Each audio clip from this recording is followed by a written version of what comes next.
मैं मंदार खड़दकर गुरुजी सुमंगल नामक के इस YouTube चैनल से हम कुछ ग्रहणों के बारे में जानकारी ले रहे हैं।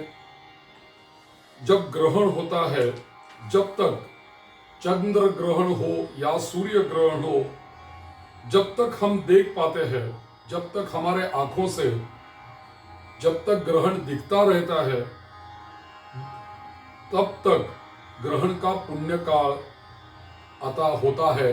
और इस पुण्य काल में हम कुछ जाप कर सकते हैं, कुछ हवन कर सकते हैं, पूजा कर सकते हैं। और भी ग्रहण काल में किया हुआ जो दान होता है, उसका हमें अनंत पट फल मिलता है। और ग्रहण का स्पर्श जब होता है तो स्पर्श काल में स्नान, मध्यम में पूजा या होम हवन या देवतार्चन, देवताओं की पूजा और भी श्राद्ध, और ग्रहण जब छूटता है, मोक्ष होता है, समाप्त होता है, उसी समय में दान, और जब पूरा छूट जाता है ग्रहण तब स्नान, ऐसी कर्मों का ये क्रम है। तो ग्रहण स्पर्श में स्नान, मध्य में हवन, देवतार्चन या श्राद्ध, और ग्रहण समाप्ति के समय दान, और पूरा समाप्त होने जाने पर फिर स्नान, ऐसा ये ग्रहण का कर्मों का क्रम होता है। इसी क्रम से सभी कर्म ग्रहण में होती है। ग्रहण के समय में हम जो स्नान करते हैं, तो स्नान के लिए हम पानी लेते हैं। वो पानी गर्म पानी से बेहतर है ठंडा पानी से स्नान करना। यदि कोई शारीरिक व्याधि हो या बीमारी हो तो गर्म पानी से स्नान करने के लिए डॉक्टर लोग, वैद्य लोग बताते हैं तो करना उचित है। लेकिन नॉर्मल यदि शरीर हो तो उसके लिए ठंडा पानी ही बेहतर है। तो ग्रहण स्पर्श में या मोक्ष में जो स्नान करते हैं हम, वो ठंडा पानी से यदि करेंगे तो वो ज्यादा शास्त्र शुद्ध होता है। और दूसरे ने दिया हुआ पानी से बेहतर है खुद स्वयं जो हम लेते हैं स्नान के लिए पानी, वो पानी लेते हैं, वो ज्यादा पुण्यकारक बताया है। और जैसे कि कुएं में से हम पानी बाहर निकालते हैं, ऊपर निकालते हैं, ऐसे पानी से बेहतर है कोई भूमि के ऊपर जमा हुआ जो पानी रहता है, उसी से स्नान करने ज्यादा पुण्य कारक बताया है। उसी से बेहतर है बहता हुआ पानी, यानी नदी का पानी, कोई नाले का पानी, अच्छा कोई प्रवाह हो, झरना हो, उसका जो पानी है वो स्नान के लिए ज्यादा बेहतर और पुण्य कारक बताया है। बहते हुए पानी से भी बेहतर है सरोवर का जो पानी होता है, वो ज्यादा बेहतर रहता है।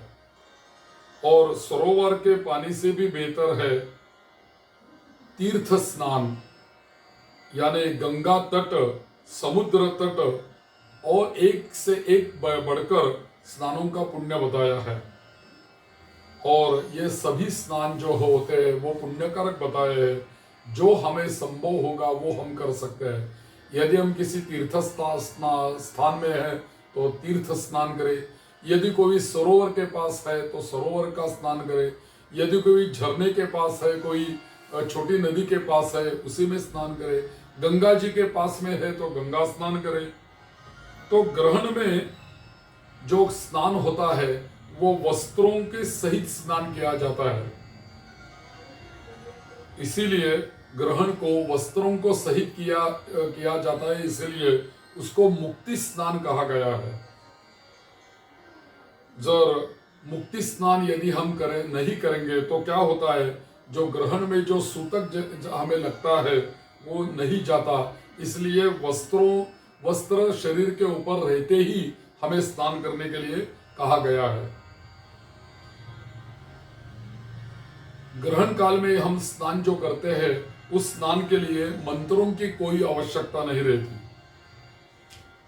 सभी स्त्रियां जो है वो कंधे से लेकर पूरे शरीर के ऊपर स्नान कर सकती है। और ग्रहण काल में संभव हो तो पूरे मस्तक से लेकर पूरे शरीर को हम नहला सकते हैं। लेकिन ग्रहण काल में स्नान करना चाहिए, दान करना चाहिए, श्राद्ध करना चाहिए, ये जो चीजें हैं वो अवश्य करनी चाहिए। स्नान यदि कर्म करेंगे ग्रहण में, उसका बड़ा ही हमें लाभ मिल सकता है, बड़ा ही अच्छा फल मिल सकता है। ग्रहण के दिन यदि हम उपवास कर सके तो भी अच्छा रहता है। उपवास करना जिनको संभव है वो जरूर उपवास रख सकते हैं। लेकिन उपवास रखते समय ग्रहण के पहले दिन हम उपवास करें। कोई ग्रंथकार ऐसा बोलते हैं कि ग्रहण के पहले दिन उपवास करें, और कोई लोग बोलते हैं वेद से लेकर उपवास करें, यानी कि वेद जब प्रारंभ होते हैं तभी से उपवास करें। और कुछ लोग बोलते हैं कि जो गृहस्थाश्रमी लोग होते हैं उन्होंने ग्रहण के समय, संक्रांति के समय उपवास केवल ग्रहण काल में ही उपवास करने के लिए उनको बताया है। तो ये ग्रहण काल में जो स्नान होता है, ग्रहण काल में जो दान होता है, उसका बड़ा ही महत्व बताया है। जब जिसको संभव है ग्रहण काल में गौ माता का दान हो सकता है, यानी गाय किसी को हम दान दे सकते हैं, भूमि दान दे सकते हैं, सोना दान दे सकते हैं, कोई अनाज धान कोई दान कर सकते हैं। यदि हम इसी का, गाय का, भूमि का, सोने का, धान्य का यदि हम ग्रहण काल में दान करेंगे तो उसका हमें महा फल मिल सकता है। लेकिन सत्पात्र दान होना चाहिए। जिसको हम दान दे रहे हैं वो व्यक्ति सत्पात्र होनी चाहिए। जो दान लेने के लिए योग्य हो उसी को दान देना चाहिए, तो इसका हमें बहुत बड़ा पुण्य मिलता है। चंद्र और सूर्य ग्रहण के समय में सभी जो जल होता है वो गंगा जैसा शुद्ध ही होता है, और सभी जो दान लेने वाले जो सत्पात्र लोग हैं वो महर्षि व्यास जैसे शुद्ध रहते हैं। तो जो कोई मिले हमें तो उसको दान करने के लिए कहा है।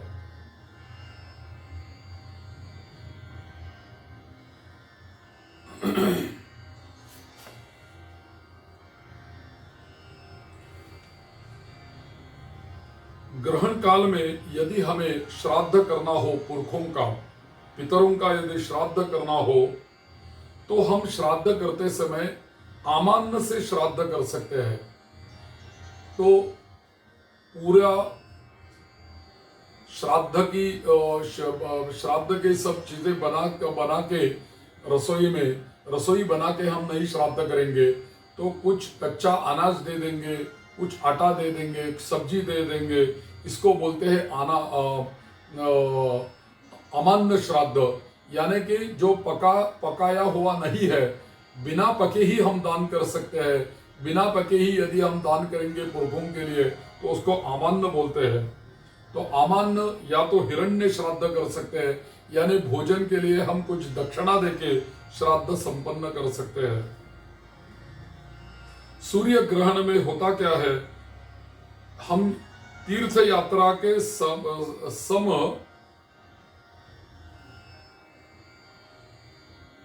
तीर्थ यात्रा के श्राद्ध में जैसे घी मुख्य होता है, वैसे ही सूर्य ग्रहण में घी का बड़ा महत्व है। और यदि हम घी का दान सूर्य ग्रहण में करेंगे और उसी से श्राद्ध संपन्न करेंगे तो अच्छा रहता है, और वो करना संभव ही होता है। क्योंकि ग्रहण काल में कौन आके हमारे यहाँ भोजन करेगा? कोई सभी को उपवास करने के लिए बताया है। तो ग्रहण काल में हम कहाँ भी भोजन नहीं कर सकते।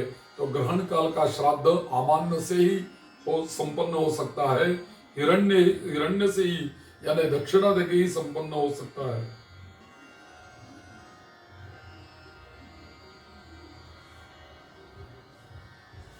तो ग्रहण काल में दीक्षा हम ले सकते हैं। कोई गुरु यदि आपको मंत्र देना चाहते हैं, गुरु से कोई मंत्र लेना चाहते हैं आप, तो ग्रहण काल में कोई पंचांग की देखने की आवश्यकता नहीं होती।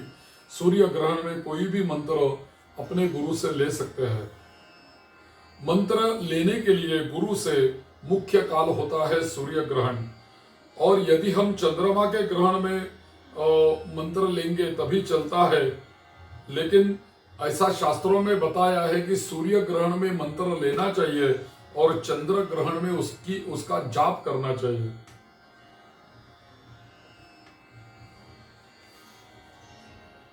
और वैसा ही चंद्र ग्रहण में पहले तो स्पर्श में स्नान करेंगे, और स्नान के बाद स्पर्श काल से लेकर मोक्ष काल पर्यंत एकाग्र चित्त से जो हमने मंत्र लिया होता है उसी मंत्र का हम जाप कर सकते हैं। और यदि मंत्र का हवन करना संभव हो तो मंत्र जाप के बाद दशांश संख्या में उसी का हवन कर सकते हैं।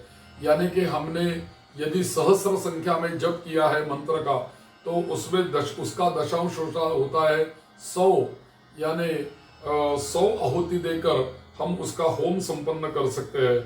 उसका दशांश निकाल के हम तर्पण कर सकते हैं, उसका दशांश निकाल के हम मार्जन कर सकते हैं, और उसका दशांश निकाल के हम कोई ब्राह्मणों को दान दक्षिणा दे सकते हैं, तर्पण कर सकते हैं।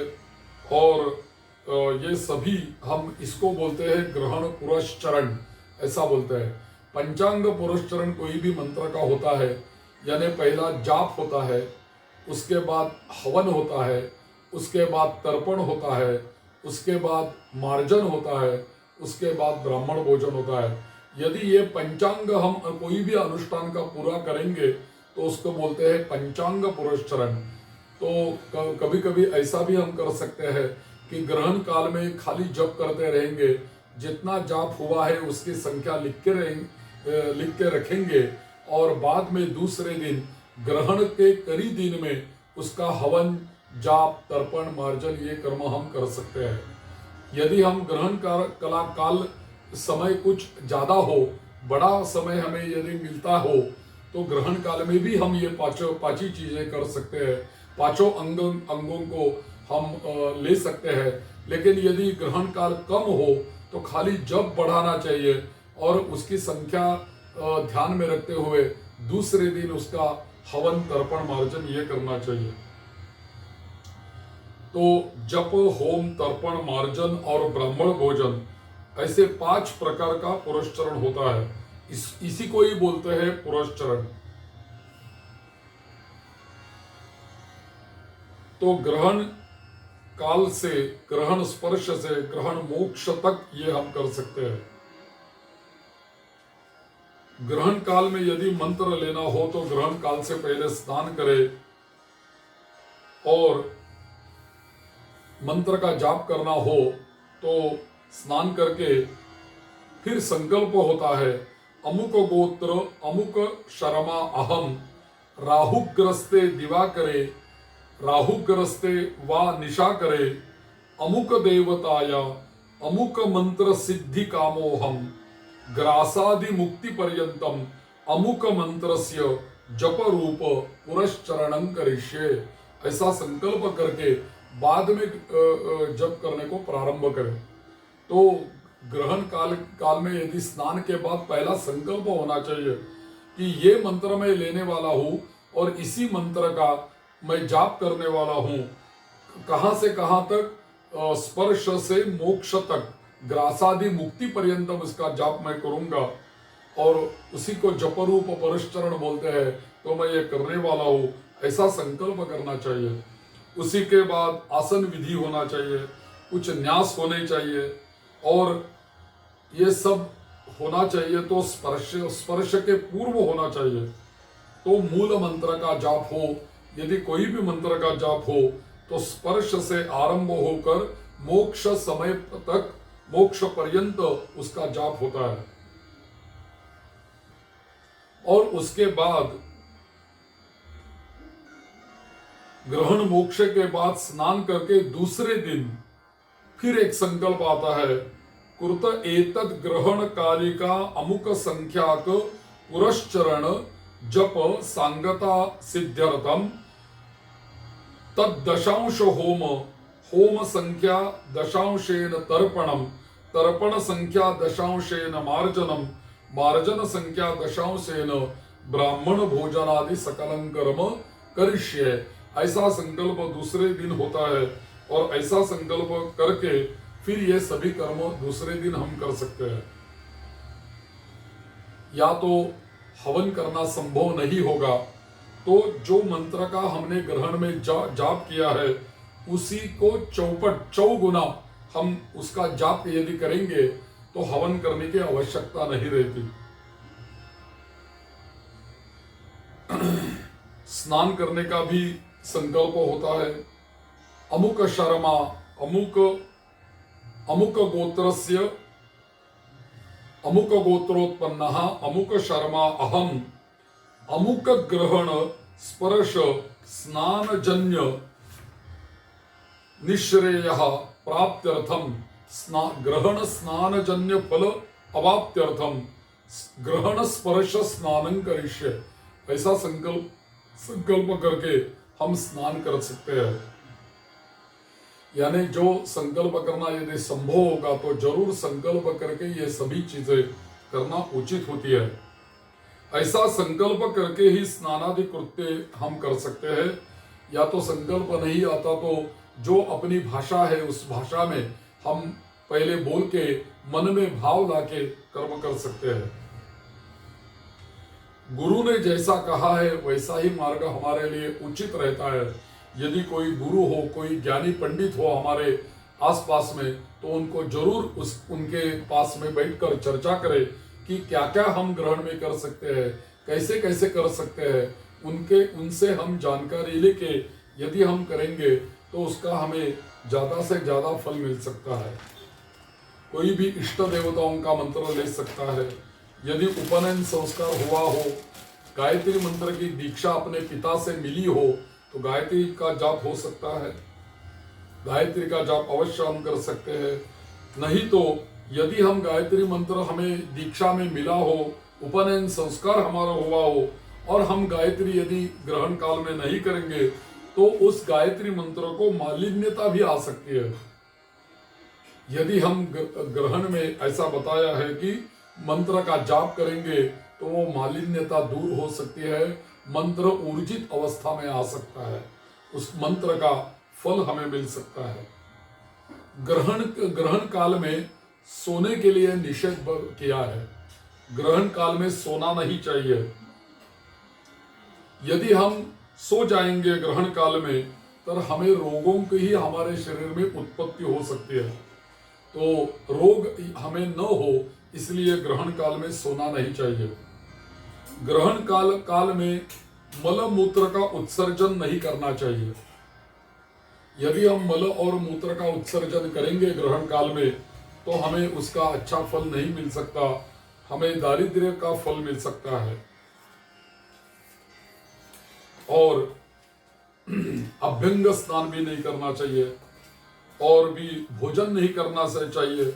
यदि हम ग्रहण काल में भोजन करेंगे तो हमें नरक की प्राप्ति हो सकती है। ऐसे ऐसे फल बताया है कि ये मत करो, ये मत करो, यदि आप करेंगे तो उसका फल अच्छा आपको मिलने वाला नहीं है, ऐसा ही शास्त्रों में बताया है। तो ग्रहण में खाना नहीं चाहिए, ग्रहण में सोना नहीं चाहिए, ग्रहण में मलमूत्र का उत्सर्जन नहीं करना चाहिए। तो ग्रहण में करना क्या चाहिए? ग्रहण में खाली भगवान का नाम लेना चाहिए, जाप करना चाहिए, पूजा करनी चाहिए, या तो हवन करना संभव है तो हवन करना चाहिए।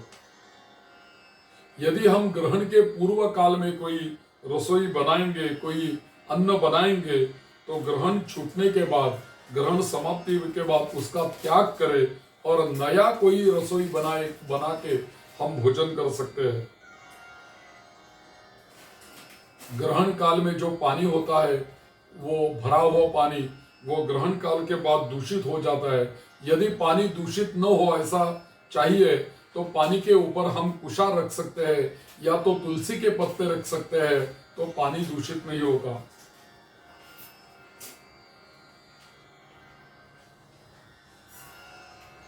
और तेल में किए हुए जो पदार्थ रहते हैं या दूध में बनाए हुए पदार्थ या दूध जो होता है, तो वो हम ले सकते हैं, लेकिन ग्रहण के समय में उसके ऊपर तुलसी का पत्ता या तो कुशा रखने की आवश्यकता रहती है।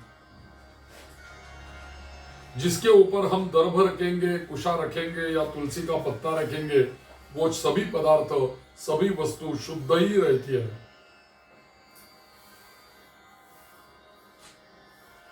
ग्रहण का प्रहर का ग्रहण का जो वेद होता है, सूर्य ग्रहण का जो वेद होता है वो 4 प्रहर होता है। दिन के पहले प्रहर में यदि सूर्य ग्रहण हो तो पहले वाले रात से 4 प्रहर से भोजन करना निषेध बताया है। ग्रहण यदि दूसरे प्रहर में हो तो पहले रात्रि से लेके दूसरे प्रहर से भोजन को वर्ज किया है, वर्ज बताया है। और चंद्र ग्रहण यदि रात के पहले प्रहर में है तो दिन के दूसरे प्रहर से ही भोजन को वर्ज बताया है। और यदि चंद्र ग्रहण रात्रि के दूसरे प्रहर में होगा तो दिन के तीसरे प्रहर से भोजन का त्याग करें। और लेकिन जो बाल होते हैं, जो वृद्ध होते हैं, जो रोगी होते हैं, इनके लिए, और सगर्भा महिलाएं होती है, उनके लिए इतना समय भोजन को छोड़ना नहीं चाहिए। खाली 1 प्रहर या 1.5 प्रहर को छोड़ के भोजन के लिए छोड़ना चाहिए।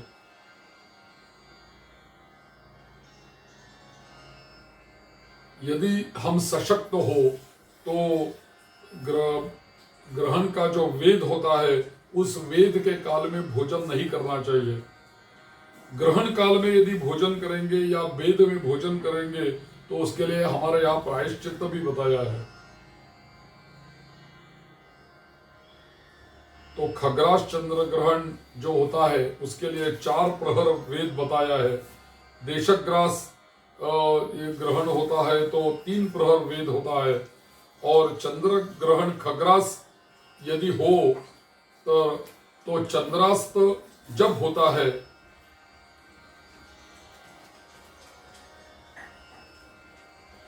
तो दूसरे दिन सूर्योदय के समय स्नान करके शुद्ध होकर सभी व्यवहार हम कर सकते हैं।